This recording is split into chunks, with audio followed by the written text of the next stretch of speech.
ভালোবাসিস? বাসি তো। কতখানি? 5 কেজি।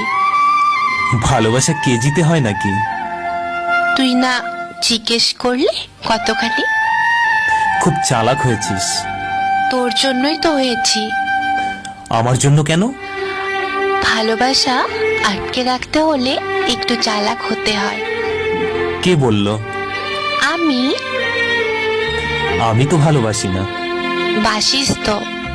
না না, ভালোবাসি না। কেন? তোর এমন মনে হচ্ছে কেন? কারণ আমি তো বাবু, জানু, সোনা এসব বলি না। চলবে। সপ্তাহে মাত্র একবার ফোন করি। চলবে। ইনবক্সে ভালোবাসার ঝড় তুলি না। তাতেও চলবে। কেন চলবে?